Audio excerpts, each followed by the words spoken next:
Hi guys, Spartan765 here. Today I'm doing a video review on a gun I got a few months ago. Didn't really ever plan on buying one, but got it for a really good deal. I actually can't remember how much I paid for it when Gander Mountain was going out of business. That is the Taurus Judge. Now, I'm not really a big, huge Taurus fan, never have been. I've found on guns I've worked on for others, especially older Tauruses, the quality just isn't there as far as the metallurgy and the actual fit and finish and the way they're assembled, tolerances and such. But I found that with the newer production guns, that's actually kind of not true. Some of the newer stuff I've worked on, and I own a couple of Tauruses, this and one other, PT-111, the G2, and I have no issues with either one of these weapons at all. Same with the newer Taurus 1911s and the Taurus Beretta copies. I haven't actually worked on any of the newer PT92s yet, but they seemed okay. I'd still buy an M9, a Beretta over a Taurus, obviously. As far as this goes, I originally was going to get a Smith & Wesson Governor, but this is pretty low on my list of handguns to get. I just happened to pick it up because I got it for a really good deal. Now what we're looking at here is a 5-shot cylinder. This will shoot 410 Colt or 45 Colt or 410 shot shell, up to 2.5 inches long. You can shoot PDX-1 out. You can pretty much shoot any 2.5 inch shot shell. They do make self-defense loads for 45 Colt. It's a very comparable round. It will stop just about anything you shoot, including large game. As far as the applications for this thing, for what I would use it for, pretty limited. I would never carry this. I would never carry a revolver, period. As far as a self-defense weapon, it works, but I mean, I can carry my PT-111 with 12 rounds, or I can carry my Glock 17, or I can carry this, my SIG 320, which is 21 rounds plus 1 in the pipe. I just personally don't think revolvers are practical for carry anymore. I mean, you know, you got 5 rounds, 6 rounds, 7 rounds, some of them that carry 8 rounds, but you're still either using a moon clip or a speed loader. It just, if you're in an intense situation, I just don't feel that they're applicable for that. But as far as range shooting and hunting, I think they're great. You know, that's what I would use this for. If I was ever going to go maybe hiking in the woods or something, or I wanted to carry a sidearm while hunting, you know, if I was hunting moderate to large game, maybe to, you know, to finish them off or whatever, or to shoot up close. It would be a great backpacking gun, really. But then again, I have a gun that I would probably carry superior this to protect against bears and larger game, and that'd be my Glock 40 in 10mm. This will have more knockdown power than a 10mm, but a 10mm will kill just about any large game in the North American continent. In fact, there are bear hunters that use these 10 mils up in Alaska, but we're not going to talk about the 10 mil right now. We're going to talk about this. As far as the fit and finish out of the box of this gun, I was quite impressed. I like the rubberized grip. It handles the recoil very well. You're not, if you ever shot a Smith & Wesson 500 or 460 or 44 mag or anything like that, or even one of these, you'll notice that your webbing here will get really sore after a few cylinders of ammo through here. And that just isn't the case with this. It manages its recoil very well. The trigger is really, really nice. It's just about 2 pounds. Double stage sits right at about 6 pounds.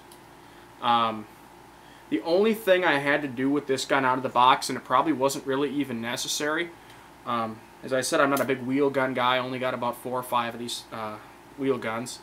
But I am really picky about these things being tight. Cylinder slop. You can see how you move the cylinder right there. That's fine when the gun's not cocked and hammer dropped, trigger all the way down. When your hammer's down and your trigger's all the way down, that cylinder should not move. Now, if it moves just a hair, that's going to be fine. Moves any more, you're going to start shooting lead out of the side of the gun. And what that's going to do is that's going to cause potential for a catastrophic failure of the gun, injury to you, or injury to the people standing next to you. It might get being sprayed with lead. And not to mention you're shaving off lead on your round, which is going to just kill your accuracy.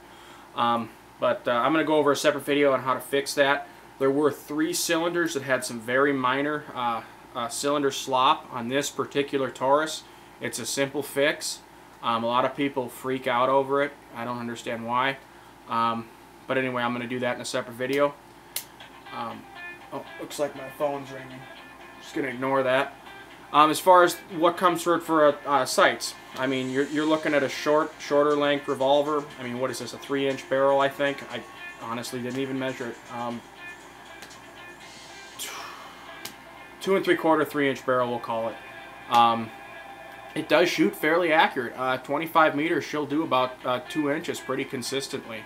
You know, and that's decent for a gun with a fixed rear sight, and it's got a fiber optic front. That fiber optic front does help you focus on your front sight, get your sight picture real quick.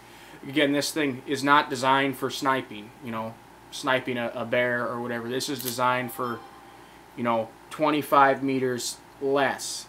You know, if you brought the barrel length out a little more, you maybe got a 6-inch model or an 8-inch model, I don't know if they make those, then you'd be getting into something that'd be more applicable for a hunting purpose, with maybe mounting a scope or a 12-inch barrel or a 10-inch barrel.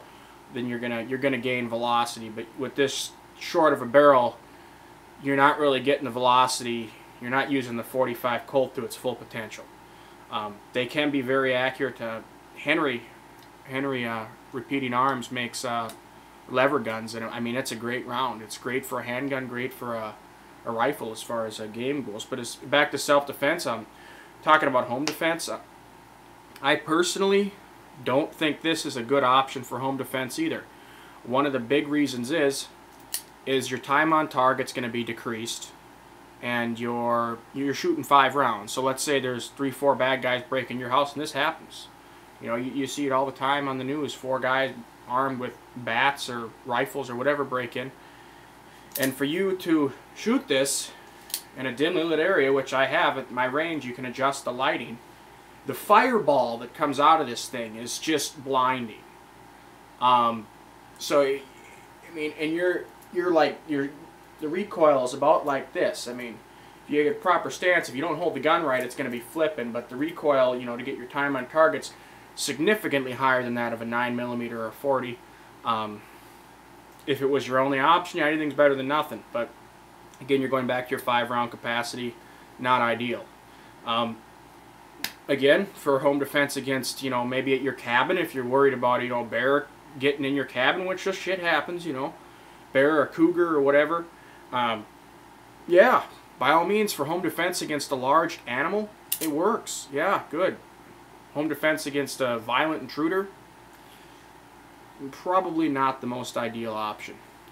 And if you go through any type of training, or you have any fundamentals or anything like that, that'll probably be obvious to you.